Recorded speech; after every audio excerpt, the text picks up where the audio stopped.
Në lajme ndër të tjera do të ndiqni rritet sensibilizim për dhurimin vullnetar të gjakut. Në ditën botërore të dhurimit të gjakut, mjaft institucione por dhe grupe të rinj dhuruan gjak. Shqipëria bën pjesë në shtetin ku në mënyrë të vazhdueshme korporata të ndryshme shkelin të drejtat e punonjësve. Moneda europiane ju rikthye sot sërish rënish, bizneset janë të shqetësuara për rrëfatjet e mëdha. Edicioni informativ në televizionin Kanal 7 mundësohet nga Epi Plot Dekor.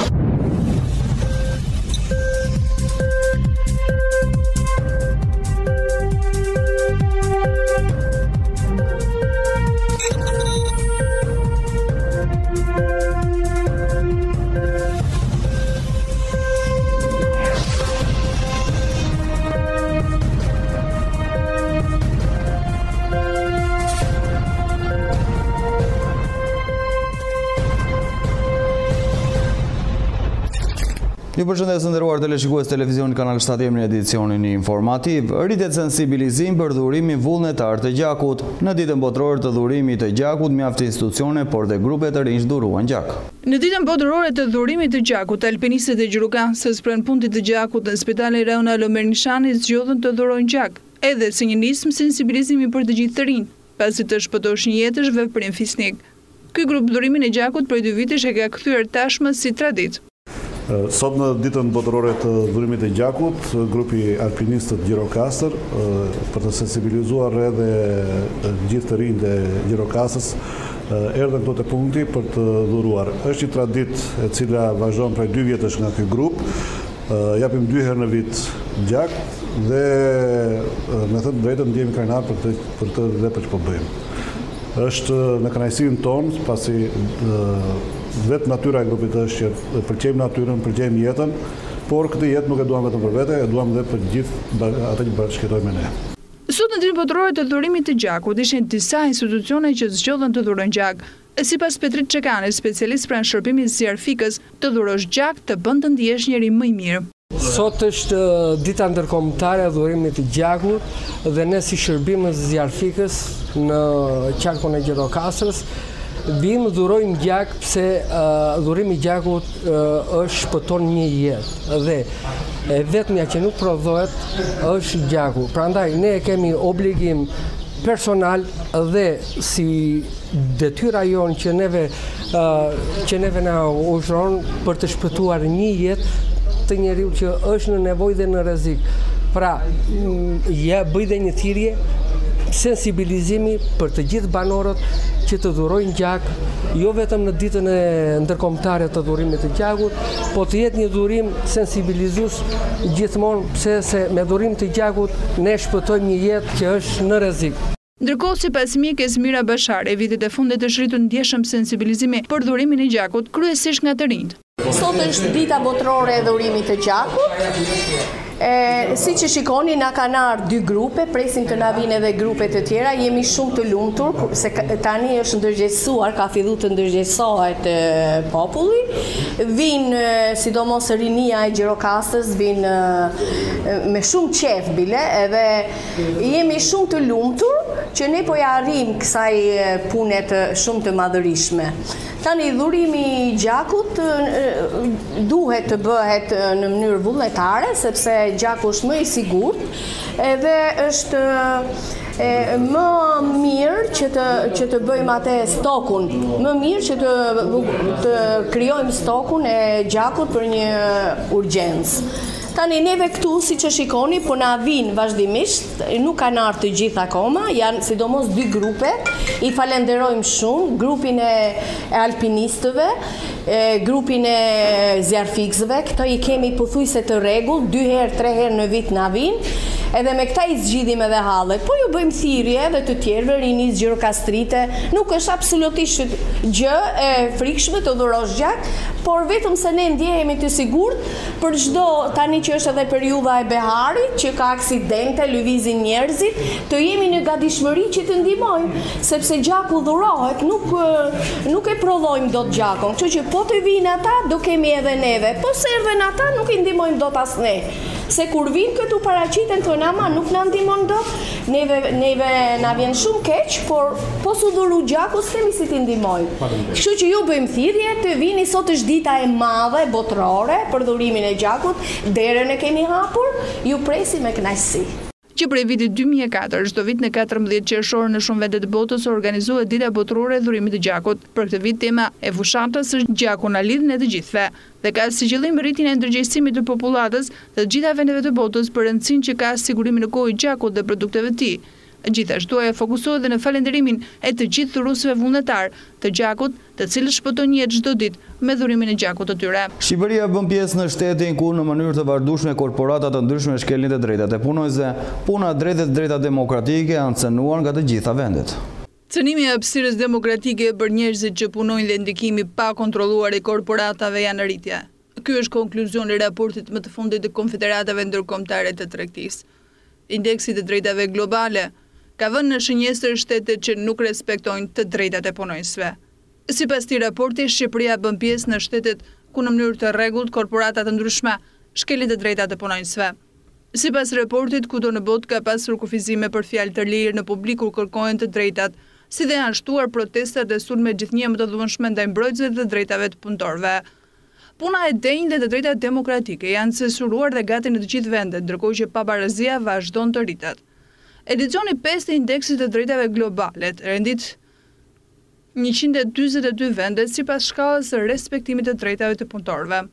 Në cilësinë me të dhëna në raport, Shqipëria bën pjesë në grupin e shteteve ku të drejtat e punojësve cënohen në mënyrë të rregullt, ashtu sikurse edhe në Maqedoni, ndërsa në Serbi, Bosnjë Hercegovinë në mënyrë sistematike, një nivel më i përkeqësuar sipas indeksit. Fuqia e demokracisë për të ndryshuar rregullat u shfaqen me qeveritë e sapo zgjedhura në Island, Kanada e Zeland të Re që vepronin në interes të njerëzve që punonin, me ligje për të përmbyllur bashkëllëkun e pagave gjinore, për të paguar pushimet dhe duke rritur pagat në mënyrë të vazhdueshme, si dhe në shfrytëzimin e ligjeve represive të punës. 10 vendet më të këqija për të punëtorëve në vitin 2018 janë Algjeria, Bangladeshi, Kambodja, Kolumbia, Egjipti, Guatemala, Kazakistani, Filipinet, Arabia Saudite dhe Turqia. Raporti nëntizon se ndonë kontinenti që performoi më mirë, në Europë punëtorët ende vuajnë nga efektet afatgjata negative të masave të shtrëngimit, të cilat të gjitha po shkatrojnë kuadrin ekzistues të marrëveshjes kolektive, veçanërisht në vendet e prekura nga politikat e trojkës. E megjithatë, si Portugalia, Spanja e Greqia në vitet 2017-2018, vendet europiane u karakterizuan gjithashtu nga një rënje për sa i përket kriterit të respektimit të dialogut social trepalësh, një rënje që minoi qeverisin e punës. Në Francë, një vit mbasi ligji fiskal El Khomri reformoi kodin e punës, qeveria e sapo zgjedhur zgjeroi debatet demokratike dhe miratoi ordinancat e kundërlishme që vlerësuan më tej hierarkinë e standardeve dhe dobësuan gjithashtu mbrojtjen e punonjësve. Në Maqedoni, qeveria me kokëfortësi refuzoi të rinegociojë marrëveshjen kolektive të përgjithshme për sektorin publik, duke hedhur poshtë të gjitha kërkesat e shoqatave. Moneda e përbashkët europiane u rikthye sot sërish rënjesh, bizneset janë të shqetësuara për luhatjet e mëdha. Moneda e përbashkët ka zhënuar sërish rënjen e tregut në brendshëm gjatë ditës së sotme për të dytën ditë rradhasi, duke arritur në 126.15 lek, ose 0.83 lek më pak se një ditë më parë. Vetëm 2 ditët e fundit euro ka humbur 2.2 lek, duke larguar nga niveli më i lartë i prillit prej 128.34 lek, që arriti në 11 qershor. Në rënje ishin të gjitha valutët e tjera. Dollari ra me 0.3 lek në 107.33 lek, poundi me 1.15 lek në 143.05 lek. Ekspertët e tregut pohojnë se tregu po i rikthehet normalitetit pas efektit psikologjik që krijoi lajmi për ndërhyrjen e Bankës së Shqipërisë, cili ndikoi në mbiçmimin e fortë të euros brenda pak ditëve dhe nxiti njerëzit të blinin valutë nga frika se euro do të rritej. Por aktorët e tregut pohojnë se ky efekt ka mbaruar tashmë. Sezoni turistik sapo ka filluar të jap efektet e veta dhe pritet që hyrjet e valutës të rriten më shumë javën e ardhshme, teksa mbarimi i muajit Ramazanit do të shtojë fluksin e turistëve që vijnë nga Kosova. Problem për biznesin, sidomos ato eksportuese, nuk është niveli i raportit të euros dhe dollarit në vetvete, por paqëndrueshmëria e tyre dhe vështirësia për të bërë parashikime. Për një biznes që kryen afërsisht rreth 1 milion euro këmbime në një muaj, rënja e euros ka pasur ndikim domethënës. Prej më shumë se 5 vitesh, bizneset ishin mësuar me një kurs relativisht të qëndrueshëm në rreth 139 apo 140 lek, që mundsonte atyre të bënin parashikime dhe të kishin humbje më të ulta nga konvertimit, ndërsa prej 2 vitesh trendi i euros është i vështirë të parashikohet. Vetëpanga e Shqipërisë pohoi se rënja e monedës së përbashkët në muajin maj shkoi përtej parashikimeve, çka e detyroi atë të njoftonte planet për ndërhyrje. Edhe vetë agjencitë valutore kanë rritur marzhin e tregtimit të shitblerjeve në 1 deri në 2 lek nga 0.5 lek që ishte më parë për shkak të luhatjeve të mëdha. Në krahasim me fillimin e vitit, euro ka rënë me gati 7 lek. Ndërkohë, të dhënat e fundit të publikuara nga Banka e Shqipërisë për bilancin e llogarisë koherente, i cili mat transaksionet ndërkombëtare të një vendi me pjesën tjetër të botës, pra mat hyrje daljet e valutës, tregojnë për një përkeqësim të tij në 13 e parë të vitit në raport me të njëjtin periudhë të vitit kaluar, çka tregon se nga burimet zyrtare nuk ka hyrë më shumë valutë në Shqipëri, duke mos justifikuar rënien e fortë të euros. Edhe një tjetër tregues, mjetet e rezervës valutore për shkak të veprimeve në bilancin e pagesave kanë rënë me 143 milionë euro. Kjo do të thotë që nga veprimet e Shqipërisë me pjesën tjetër të botës, të pastruar në bilancin e pagesave nga vendi ka dalë valutë, çka teorikisht duhet të kishte çuar në një nënçmim të lekut, jo forcim të tij, siç ndodhi në 3 muajt e parë të këtij viti dhe ka vijuar edhe aktualisht. Përqendrohemi këto me në zhvillim më të fundit nga rajoni dhe bota. Asnjë sankcion ekonomik ndaj Koreas së Veriut nuk do të anullohet derisa vendi izoluar tregoi çarmatosin e plot bërthamore. Kështu deklaron sekretari amerikan i shtetit Mike Pompeo gjatë një konferencë për shtymë homologun e tij japonez dhe korean në Seul. Komentet e Pompeos vijnë 2 ditë pas takimit të presidentit amerikan Donald Trump me liderin e Koreas së Veriut Kim Jong-un, takimi që ngriti më shumë pyetje se solli përgjigje. Për këtë arsye Pompeo udhtoi nga Singapore drejt Seulit për të informuar aleatët rajonal të SBA-s për samitin, por dhe për vendimet e papritura të presidentit Trump për të dhënë fund stërvitjes së përbashkët me Korenë e Jugut. Pompeo mohoi raportet e Trumpit dhe Kimit rënë dakord për një proces hap pas hap për çmontimin e programit bërthamor, diçka që lihet kuptues se SBA do të bëjë lëshime gjatë rrugës. Sipas tij, SBA kërkon çarmatosje të plotë verifikueshme bërthamore. Kim Jong-un kupton urgjencën se duhet të bëjnë këtë shpejt, deklaroi Pompeo. Ministri i Jashtëm japonez Taro Kono e cilësoi samitin nisjen e një procesi sfidues, duke thënë se 3 vende duhet bashkëpunojnë ngushtë. Në të njëjtën kuadër, ministri i Jashtëm e Koreas së Jugut Kang Kun i bëri të jehon fjalëve të Trump dhe tha se lidhja me Washingtonin dhe Seul tashmë e fortë se kur, po kështu shpreh dhe presidenti korean Moon, i cili tha se bota përmes samitit shmangu luftën, duke bërë on vlerësimit Donald Trump për takimin me Kim Jong-un. BE do të vendosë një trup për 10.000 rojash patrullim në kufit e saj të Qershor detar sipas planit që do të bëjë bloku të rrëfishojë deri në 5 miliardë euro në vit shpenzimet e tij për rënien në shenjës të emigracionit në blok. Ndërtimi i infrastrukturës së re në kufi përfshin skanera, sistem automatik të njohjes së targa automjet dhe laborator të lëvizjes për analizat, do të jetë prioritet bashkëpunimi patrullën me qendë të trajnuar. Duke publikuar planin e tij të shpenzimeve për 34.9 miliardë dollarësh për vitin 2021-2027, Komisioni Evropian insiston sidoqofse nuk do të financojë vendosjen e rrethimit të kufive të BE-s. Kryeministri i Djathtësisë i Hungarisë Viktor Orban vitin e kaluar kërkoi BE-s financion të rrethimin e kufive të vendit me Serbinë dhe Kroacinë. Një deklaratë e Komisionit thekson se financimi i tij kishte si qëllim të siguron dhe kontrollin e kufive jo në mbylljet e tyre. Komisioni nuk ka financuar me njëherë rrethimin e kufive dhe nuk do të bëjë këtë në buxhetin e ri të BE-s. Frans Timmermans, presidenti i Komisionit, tha se bazohen në eksperiencën e shkuar dhe fakt që emigracioni po mbetet një sfidë në të ardhmen, ne propozojmë një rritje pa precedent financimeve. Fuqizimi i kufive të përbashkët të BE-s do të vazhdojë të jetë një prioritet i madh, edhe pse financimet shtesë dhe gjerësisht i pranuar nga shtetet anëtare, ato do të mbeten ndara në lidhje me emigracion dhe politikat e azil dhe pas 2 vitesh përplasjes, Komisioni do të nxjerrë Poloninë, Hungarinë dhe Republikën Çeke përpara gjykatës evropiane të drejtësisë për fakt se ato nuk kanë respektuar sistemin e kuota detyrueshme që synojnë sistemojnë 120.000 refugjat sirian. Hungaria ka pritur asnjë refugjat dhe kuotat janë miratuar, ndërsa Polonia nuk e ka bërë këtë që nga viti 2016. Republika Çeke në anën tjetër nuk ka pranuar asnjë refugjat që nga gushti.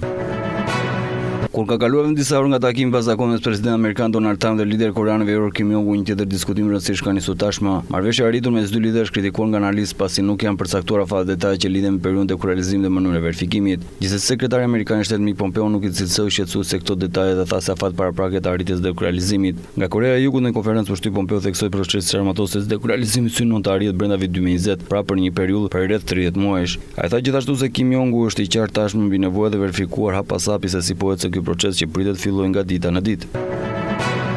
Luftimi i dashur raporton në qytetin e Yemenit Hudaya, ku forcat proqeveritare të mbështetur nga koalicioni saudit po përleshën me rebelët Houthi që kontrollojnë një port shumë të rëndësishëm për ndihmë humanitare. Emiratet e Bashkuara Arabe konfirmojnë se 4 ushtarë të tyre humbën jetën ndërsa u vranë 22 rebel Houthi. Luftimet janë përqendruar në afërsitë e aeroportit të qytetit dhe zonës Al-Durhami në jug të qytetit. Kjo është era parë që koalicioni udhëhequr nga sauditët tentojnë të marrin kontrollin në një qytet të mbrojtur kaq mirë në Yemen dhe duket se marrja e portit është një justifikim i mjaftueshëm për këtë. Por situata ka ngjallur frikën për një katastrofë njerëzore, diçka për të cilën paremëron dhe OKB, porti i qytetit Hundhaj dhe vendi ku mbrin shumica ndihmë humanitare në vend dhe bllokimi i tij sjell krizën e uris për rreth 8 milion njerëz në kombinimin e ndërmuar nga lufta civile. Për më tepër rreziku dhe i media për 400.000 banorë të qytetit Portugal që gjenden mes përleshjes mes palëve.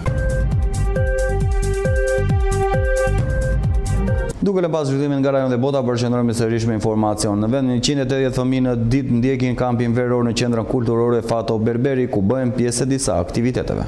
Në përfundim të javës së parë të kampit veror në Gjirokastër pranë qendrës kulturore Fato Berberi, fëmijët janë mjaft të kënaqur. Fakti që janë 180 fëmijë frekuentojnë çdo ditë të kamp veror shpesh interes të ngritjet të fëmijëve dhe prindërve të tyre. Pasi fëmijët mund të marrin pjesë jo vetëm në lojra të ndryshme, por dhe mund të ndjekin pasionet e tyre, si shau, kërcimi, ping-pongu, pikturë dhe mjaft të tjera. Është viti 5 që Qendra Kulturore e Fëmijëve Fato Berberi organizon kampin veror. Në këtë kamp këtë vit kemi një frekuentim shumë të madh të fëmijëve. Kjo edhe për arsyen se ky kamp fillon më njëherë pas përfundimit të vitit akademik, të vitit shkollor, dhe frekuentimi i tyre është gjithmonë çdo vit e në rritje. Kampi i Qendrës Kulturore të Fëmijëve do të zgjasë 2 javë. Jemi në përfundim të javës së parë dhe fëmijët gjatë këtyre 3 orëve që qëndrojnë nga ora 9 deri në orën 12 në ambientet e Qendrës Kulturore të Fëmijëve kanë mundësinë të ndjekin disa lloje të ndryshme aktivitetesh. Aktivitetet që janë në natyrë, jashtë, domethënë në ambientet e jashtme të qendrës së fëmijëve, por jo vetëm kaq, edhe në ambientet e brendshme, duke ofruar aktivitete si sporti, si vallja, kërcimi, ping-pongu, piktura, biblioteka e fëmijëve është e hapur gjithashtu që mund të frekuentohet nga fëmijët. Kjo përbën një larmishmëri aktivitetesh, duke mos e bërë të mërzitshme këtë 3 orëshin që ata kalojnë pranë Qendrës Kulturore të Fëmijëve. Frekuentimi ditor shkon deri në 180 fëmijë. Regjistrimi është shumë i madh faktikisht.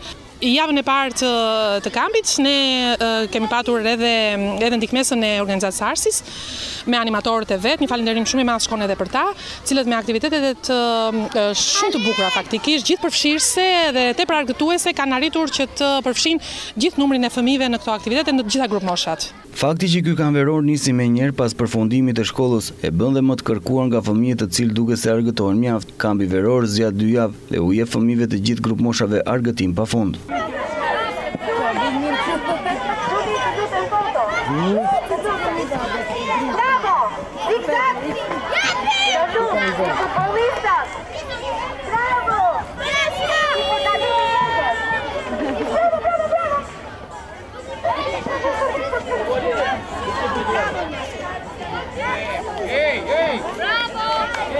Përqendrojmë këto me tek parashikimi i moti ku grafika na një me motin për ditët në vijim.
Gjirokastër.com, dritarja juaj e informacionit, vetëm në një faqe. Showbiz, sport, kulturë, lajme politike, ekonomi, koncept i ri në gjithçka, ndryshe nga të tjerët. Gjithçka në një të vetme. Dritarja juaj e informacionit në çdo hap, kudo që të ndodheni. Gjirokastër.com. Dhe jemi gjithmonë më pranë. Me parashikimin e motit përfundojmë këtë edicion informativ. Unë në shoqërinë e programit vim bashkë mirupafshim.